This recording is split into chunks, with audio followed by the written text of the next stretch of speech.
गांव में सभी गांव वालों ने साथ मिलकर गांव में एक बहुत ही सुंदर मंदिर का निर्माण करवाया। अब मंदिर का निर्माण कार्य पूरा हो चुका था।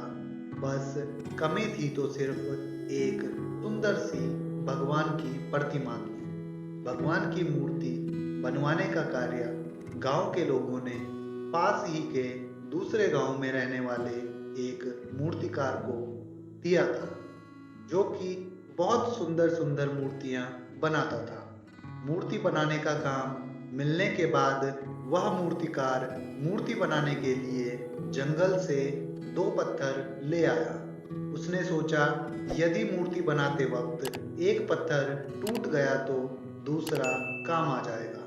फिर उस मूर्तिकार ने एक पत्थर लेकर उससे मूर्ति बनाने का काम करना शुरू कर दिया। लेकिन जैसे ही उसने उस पत्थर पर हथौड़े और छेनी से 1-2 बार मारा तो उस पत्थर से आवाज आई, अरे भाई, मुझे मत मारो, मुझे दर्द हो रहा है। यह सुनकर उस मूर्तिकार ने उस पत्थर को किनारे कर दिया और दूसरे पत्थर से मूर्ति बनाने लगा।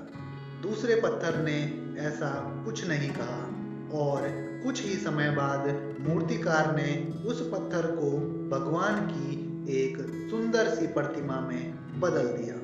और फिर गांव के लोग मूर्ति को लेने के लिए उस मूर्तिकार के पास पहुंचे।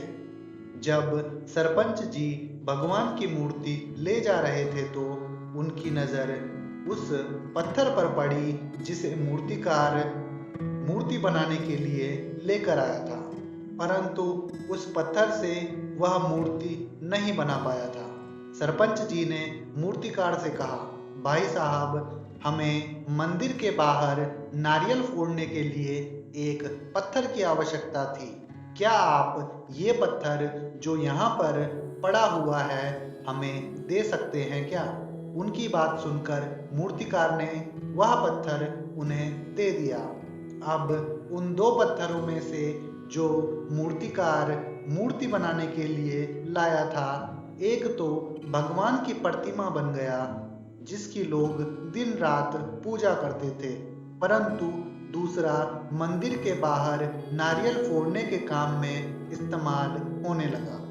एक दिन दोपहर के समय जब मंदिर में कोई नहीं था, चारों तरफ शांति थी, तभी दोनों पत्थर आपस में बात करने लगे। जो मंदिर के बाहर वाला पत्थर था उसने भगवान की मूर्ति बने हुए पत्थर को आवाज लगाई और कहा, भाई, तुम्हारी कितनी अच्छी किस्मत है, सभी लोग तुम्हारी दिन रात पूजा करते हैं और एक मैं हूँ, मुझ पर नारियल फोड़ फोड़ कर लोग हर समय चोट पहुंचाते रहते हैं। उसकी बातों को सुनकर मूर्ति वाला पत्थर बोला, भाई, जब तुम्हें मूर्ति का रूप दिया जा रहा था तो अगर उस वक्त तुमने थोड़ी सी पीड़ा सहन की होती तो आज मेरी जगह तुम होते। दोस्तों, एक छोटी सी कहानी एक बड़ी बात सिखाती है।